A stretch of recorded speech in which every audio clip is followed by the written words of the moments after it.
किताबी नॉलेज, ये मोटिवेशन, ये सब चीजें, ये एक अलग चीज है। धरातल पे उतर के जाइएगा ना तो अलग चीज है यहाँ पर, और कभी बिहार में आके देखिएगा तो एकदम में अलग मिलेगा।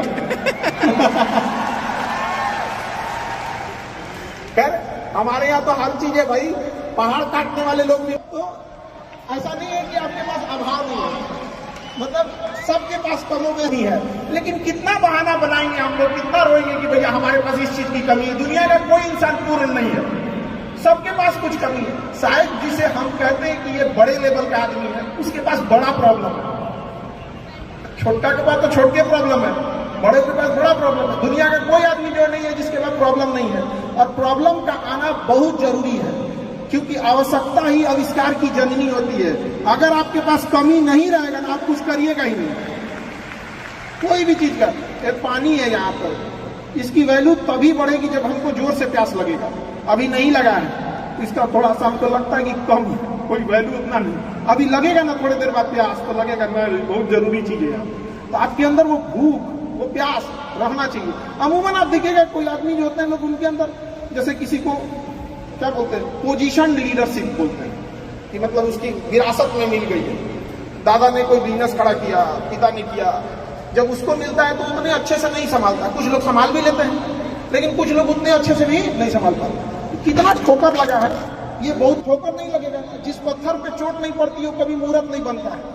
इसलिए जितना, ये आपके लिए अच्छी बात है, क्योंकि बड़े बड़े लोगों की जिंदगी में मुसीबत आती है, वो मुसीबत ही आती है बड़े लोगों के लिए, क्योंकि फिल्म में जो सबसे टफ रोल होता है ना, तो बढ़िया हीरो के कंधे पे दिया जाता है।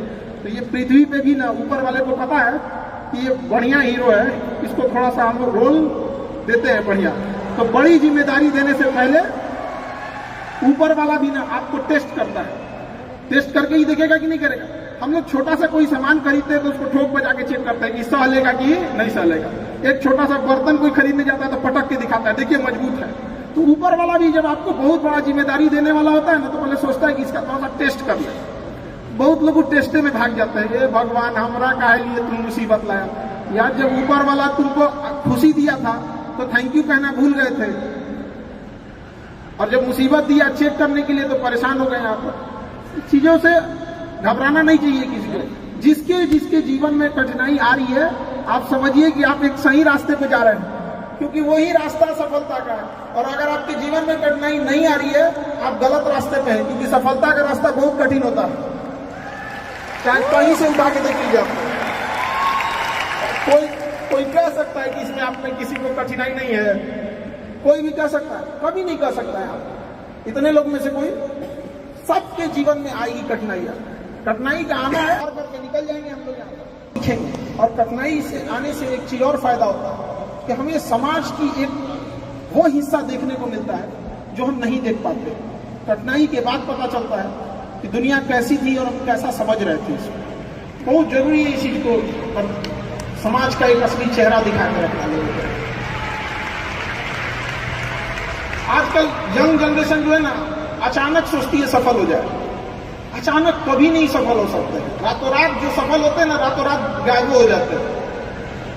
आप कई एग्जाम्पल होंगे आप लोग के पास जो देखे होंगे, रातों रात सक्सेस होता है ऐसा, फिर उसके बाद देखिएगा रातों रात गायब भी हो जाते हैं। क्योंकि धीमी आंच पे ही खाना तेज अच्छा बनता है, और अचानक बना देंगे खुद तेज जल जाएगा खाना। इसलिए थोड़ा थोड़ा स्टेप बाय स्टेप कोशिश कीजिएगा कि आगे बढ़े, चाहे आप जिस फील्ड में हैं, वट एवर फील्ड आपका बेटर जानते हैं आप लोग, एक्सपीरियंस आप लोग के पास होगा चीजों के लिए। लेकिन ज्यादा दिमाग लगाने में, प्लानिंग व्लानिंग के चक्कर में मत रहिएगा। कोशिश कीजिएगा कि आज का आज चीजों को एग्जीक्यूट करें। जितना जल्दी एग्जीक्यूट करेंगे उतना जल्दी आपको कुछ एक्सपीरियंस गेन करेंगे, फिर आगे बढ़ने का आपको और जो भी कठिनाई होगी उससे आगे बढ़ के निकलेंगे आप लोग। आप डिसीजन लेने के टाइम पे ज्यादा किसी के इन्फ्लुएंस मत होइएगा। और कई बार होता क्या है ना कि हम किसी के दबाव में डिसीजन ले लेते हैं। आप सुनिए सबकी, अकेले डिसीजन मत लीजिए, 3-4 आदमी से देखिए, ताकि नहीं तो मोहम्मद बिन तुगलक हो जाएंगे। अकेले डिसीजन लेंगे। वो राजधानी चेंज कर दिया, दिल्ली से लेकर चल गया दौलताबाद, और गर्मी के दिन में आधा आदमी को ले जाकर मुआ दिया उधर ले जाकर, फिर यार तो आधा मर गए। मुझे कैसे, कहा महाराज इतना दिक्कत था, कहा वापस चलो, वापस ले जाकर मार दिया था। अपने से डिसीजन लेने के चक्कर में मत रहिएगा। 2-4 बार आप देख लीजिएगा।